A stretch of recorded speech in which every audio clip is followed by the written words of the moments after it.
నీలాంటి రాక్షసుల పీడ వల్లే ఆడదాని బ్రతుకు నరకమవుతుంది. స్వేచ్ఛగా ఉండలేకపోతున్నాం. అయినా మనిషిగా పుట్టాక ఆ జన్మకు అర్థం ఉండాలి కదా. ఇంతమందిని టార్చర్ పెట్టి నువ్వేం సాధించావు? చూడు సీత, ప్రతి మనిషికి ఒక గోల్ ఉంటుంది. కొంతమందికి డబ్బు సంపాదనే ధ్యేయం, ఇంకొంతమందికి తన కెరీర్లో టాప్ పొజిషన్కి వెళ్లడమే ధ్యేయం. కానీ నాలాంటి ఈగోయిస్ట్లకి అహం చల్లార్చుకోవడమే ధ్యేయం. అదే నాకు ఆనందం. నీ మీద పగ తీర్చుకోవడమే నా లక్ష్యం.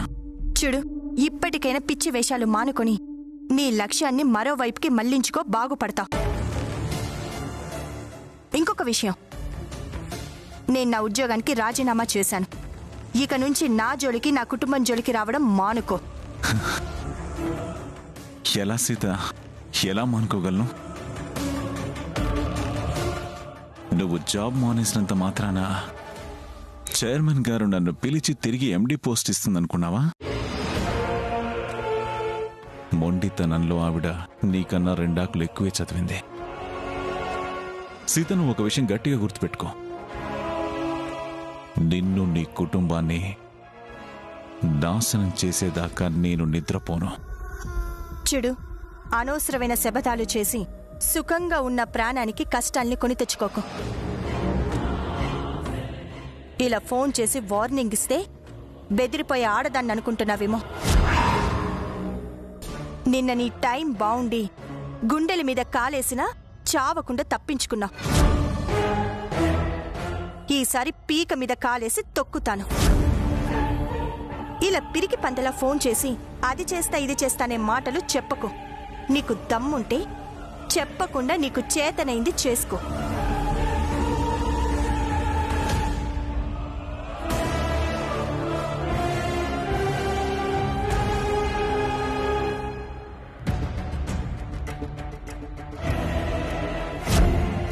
ఇప్పటిదాకా నా విషయంలో ప్రతిదీ నీదే పైచేయిందని విర్రవీగి సవాల్ విసురుతున్నావా సీత?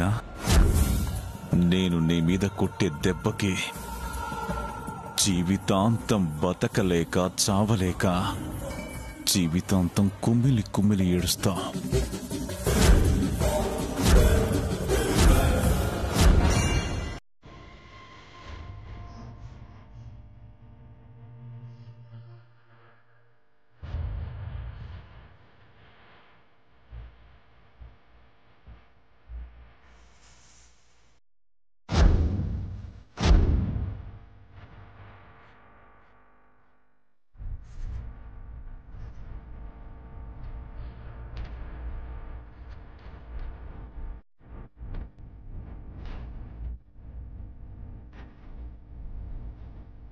ఏదో మీ టైం బాగుండి, మా అదృష్టం బాగుండి మీ ప్రాణాలు పోకుండా బయటపడ్డారు.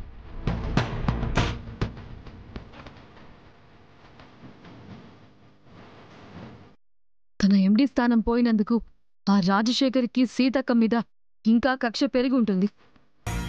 ప్రతిసారి అదృష్టం కలిసొచ్చి మీకు ఎలాంటి హాని జరగదు అనుకోవద్దు. సీతక్క జాబ్ మానేస్తే తప్ప మీరు సేఫ్గా ఉండలేరు. ఆవిడగా రాగానే ఉద్యోగం మానేయమని గట్టిగా చెప్పండి బావగారు.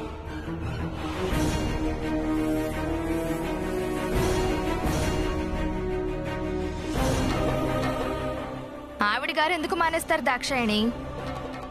పోయేది మన భర్తల ప్రాణాలు. జీవితాంతం ఏడవలసింది మనమేగా.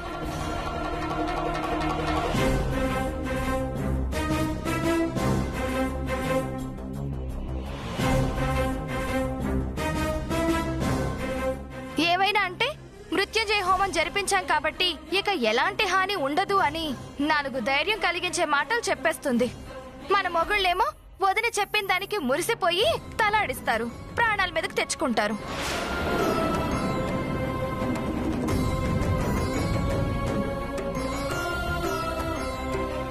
ఏహే, ఆడు చేసిన లుచ్చ పనికి అక్కనంటారేంది? ఈవిడి గారు తెలివిగా చైర్మన్ గారిని బుట్టలో వేసుకుని ఆ రాజశేఖర్ స్థానానికి ఎసరు పెట్టబట్టేగా పరిస్థితి ఇలా తగలబడింది.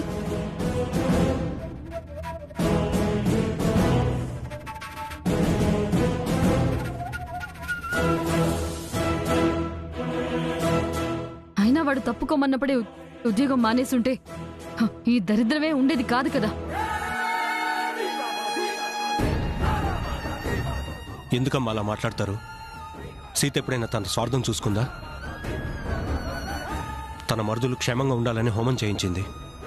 చైర్మన్ గారు ఎండీ పోస్ట్ ఇచ్చినందుకు దానికి రాజశేఖర్ పగ పెంచుకుంటే దానికి సీత ఎలా కారణం అవుతుంది?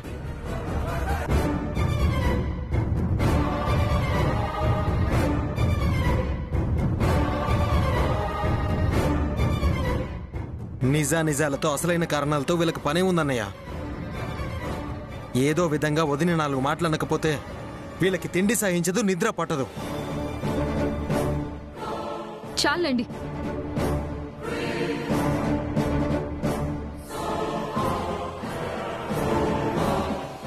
మీ భర్తలు 10 కాలాల పాటు ఆయురారోగ్యాలతో చల్లగా ఉండాలి అంటే మెళ్ళో తాళి వేసుకోండి అని అన్ని క్లాసులు పీకడం కాదు.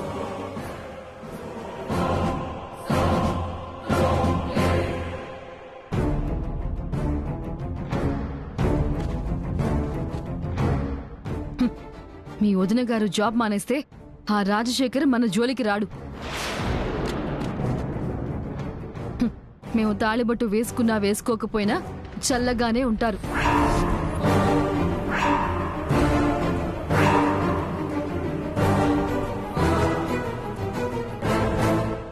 రాగానే మీ వదిన్ని ఉద్యోగం మానేమని చెప్పండి. బావగారు, వాదనలు అనవసరం. అక్క ఉద్యోగం చేస్తే ఎప్పటికైనా మా భర్తలకు ప్రమాదమే.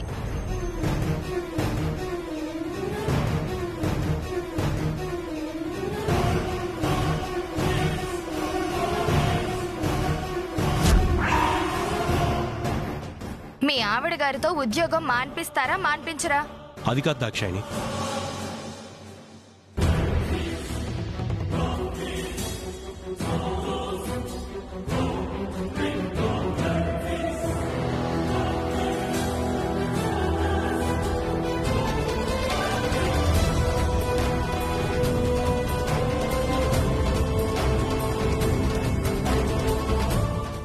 ఏమైంది? ఎందుకు అందరు అలా ఉన్నారు?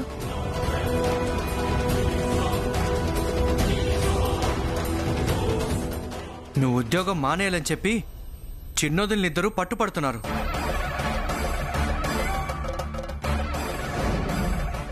పట్టుబట్టుడు కాదక్క, పెద్దబావ గారిని కూడా నిలదీసి లొల్లి చేస్తుండ్రు.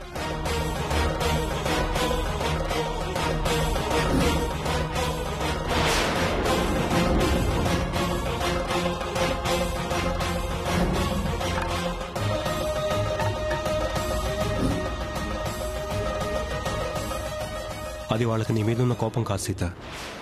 నువ్వు నీ ఉద్యోగం కంటిన్యూ చేస్తే రాజశేఖర్ వల్ల వాళ్ళ భర్తలకి ఎక్కడ ప్రాణహాని కలుగుతుందోనని వాళ్ళ భయం.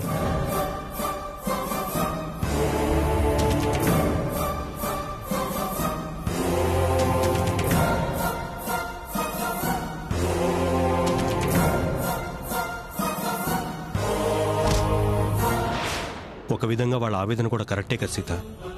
నువ్వు ఈ ఉద్యోగం చేయటం అవసరమా? నేనేమి నా సంతోషం కోసం, నా సుఖం కోసం ఉద్యోగంలో జాయిన్ అవ్వలేదండి. మన ఆర్థిక పరిస్థితి బాగోలేకే జాబ్కి వెళ్ళాను.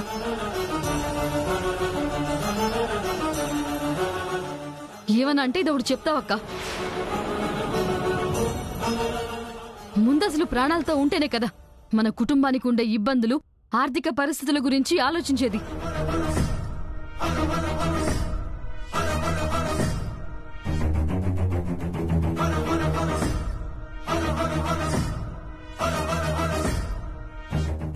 తాను పట్టిన కుందేలుకి 3 కాళ్ళు అనుకునే రకానికి మన బాధ ఎందుకు ఎక్కుతుంది దాక్షాయిని? అయిపోయిందా? ఇంకా ఏమైనా ఉందా?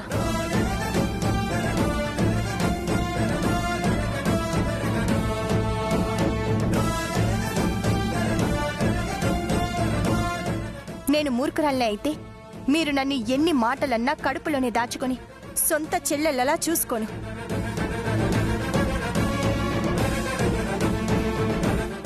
నా భర్త నేను సంతోషంగా ఉంటే చాలనుకుని నేననుకొనుంటే మీ భర్తల్ని నా బిడ్డల్లా చూసుకోను.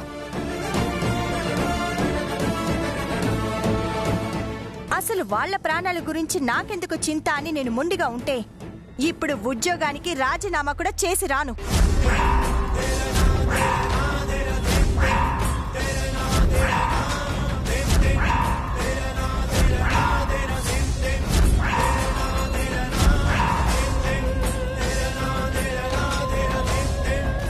ఏంటి సీత నువ్వు అనేది? ఉద్యోగం మానేస్తున్నావా? అవునండి. నా కుటుంబ క్షేమం, నా కుటుంబ పరువు మర్యాదలే నాకు ముఖ్యం.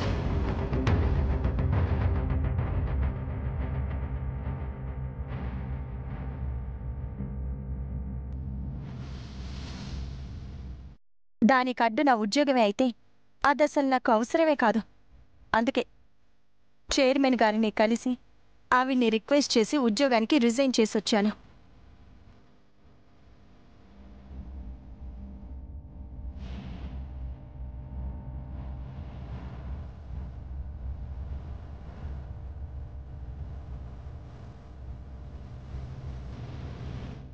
ఇక నుండి ఇంటి నుంచి కాలు బయట పెట్టను.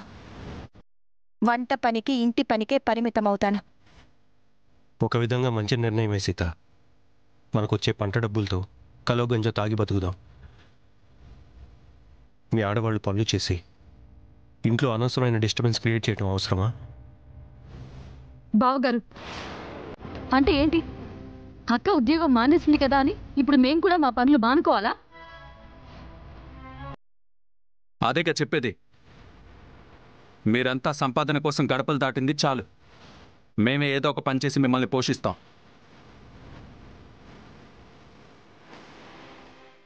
ఇది మరీ బాగుంది. అక్క ఉద్యోగం చేస్తే మేం సంపాదించకూడదా?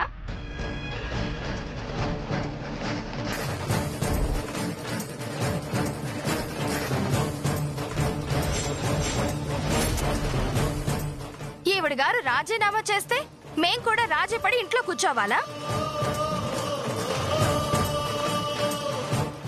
మీరేమన్నా ఇల్లు గడవడానికో కుటుంబ మర్యాద కాపాడడానికో పనిచేస్తున్నారా? వదిన చేస్తుంది అన్న ఆంతోనే కదా మీరు కూడా జాబ్లు చేస్తుంది.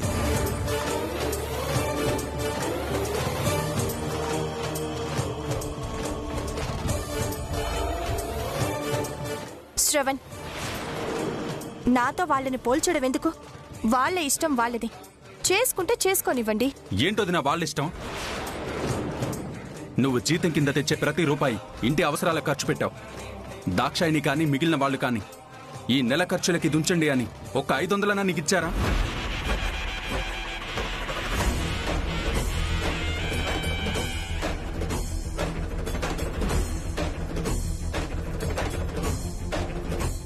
అలాంటి వాళ్ళు సంపాదించి ఊళ్ళేమన్నా ఏలాలా? మమ్మల్ని భలే తెలివిగా ఇరికించి మా భర్తలతోనే తిట్టిస్తావక్క. మా మీద ఏదో అభిమానం ఉన్నట్టు నటించి మాకే సపోర్ట్ చేస్తున్నట్టు మాట్లాడి వాళ్ళని భలే రెచ్చగొడతావు.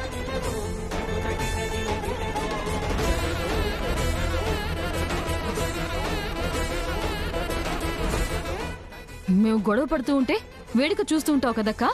బుద్ధి లేకుండా మాట్లాడక దాక్షాయిని. అనే నోరు ఊరికే ఉండదు అంటే ఇదేనేమో. నేను ఉద్యోగం మానేసి ఇంటి పట్టునే ఉండడం అనేది అది నా ఇష్టం. మీరేం చేస్తారో అది మీ ఇష్టం. కానీ అనవసరమైన గొడవలు మాత్రం పెట్టాలని చూడకండి. మాకేమంత సరదా లేదు. ఎవరు ఎన్నైనా చెప్పండి, నేనైతే నా మోడలింగ్ ని మానుకోనంటే మానుకోను.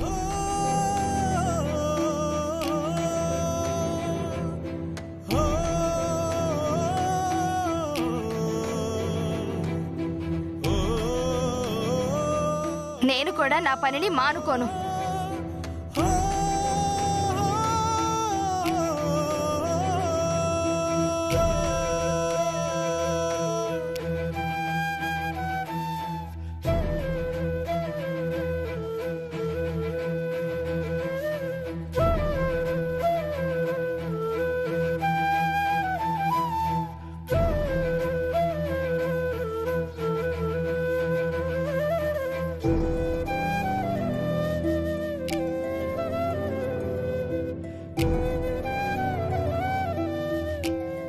ఏంటండి వీళ్ళు?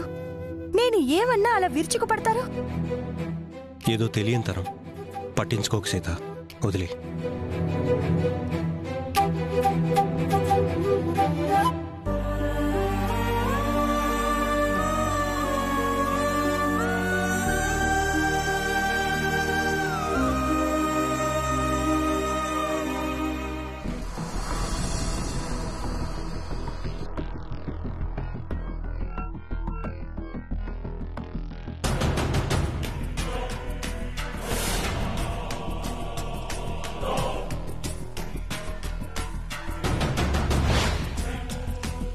నేను పుట్టి బుద్ధిరిగాక ఇంత అవమానం ఎప్పుడూ పడలేదు. సీత వల్ల నా పరువు మొత్తం పోయింది. మనశ్శాంతి కరువైపోయింది. ఇలా బాధపడుతూ కూర్చోటం ఎందుకన్నా? నువ్వు అను ఇంట్లోకెళ్ళి అడ్డొచ్చిన వాళ్ళని చంపేసి ఆ సీతను తీసుకొని వస్తాం.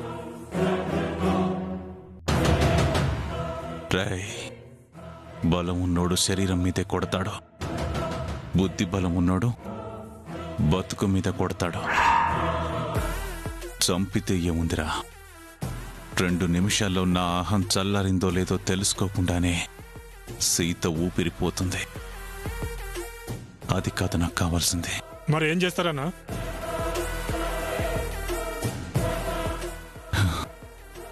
కిడ్నాప్ చేసి కొన్ని రోజులు మన దగ్గర భద్రంగా పెడతాను. అది ఏ కుటుంబాన్నైతే చూసుకొని మురిసిపోతుందో ఆ కుటుంబమే దాన్ని చీకొట్టేలా చేస్తాను. దానివల్ల నీకేంటన్నా ప్రయోజనం?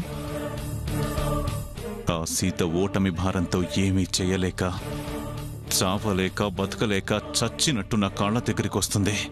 అది నాకు కావాల్సింది.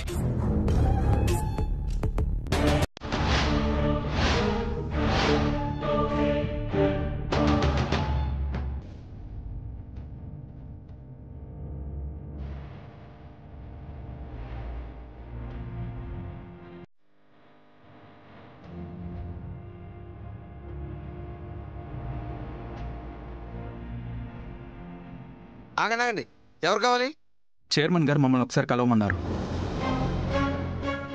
మీరెవరు? మేడంని కలవడానికి వచ్చాం.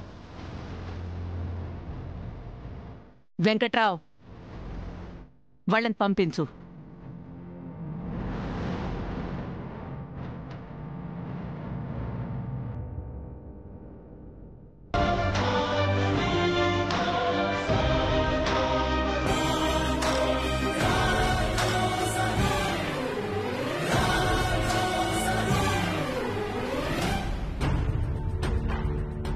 నమస్కారం మేడం. నమస్తే బాబు. నమస్తే మేడం. నమస్కారం అండి. కూర్చోండి.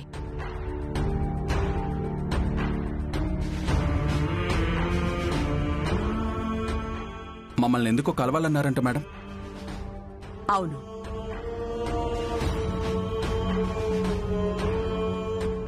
మీ కుటుంబంతో నాకు ఎలాంటి సంబంధం లేకపోయినా మీ వదిన సీతతో కొద్ది పరిచయానికి నాకేదో అనుబంధం ఉందేమో అనిపిస్తుంది.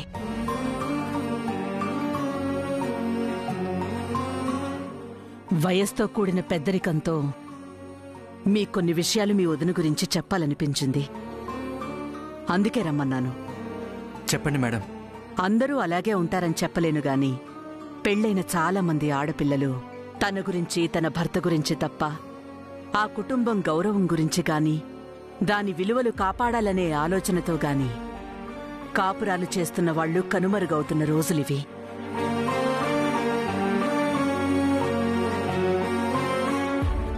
ముఖ్యంగా ఉమ్మడి కుటుంబంలో మరుదులని, తోడికోడళ్లని పరాయివాళ్లుగా తప్ప తన సొంతవాళ్లుగా భావిస్తున్న ఆనవాళ్లు చెరిగిపోతున్న రోజులివి.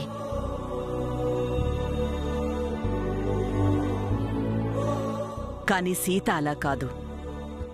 మీరు చేసుకున్న పూర్వజన్మ సుకృతమో, మీ భార్యలు చేసుకున్న అదృష్టమో గాని ఒక ఆణిముత్యం మీ ఇంటి పెద్ద కోడలిగా మీ ఇంట్లో అడుగుపెట్టింది.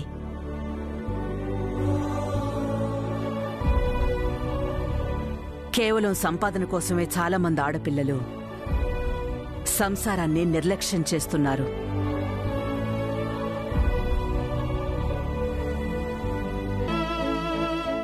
కానీ మీ వదిన మీ కుటుంబం కోసం, తన భర్త సంతోషం కోసం, మరుదులకు ఒక తల్లిలా బాధ్యత తీసుకోవడం కోసం, తోడికోడళ్లని సొంత అక్కలా ఆదరించడం కోసమే ఎండీ పోస్ట్కి రాజీనామా చేసింది.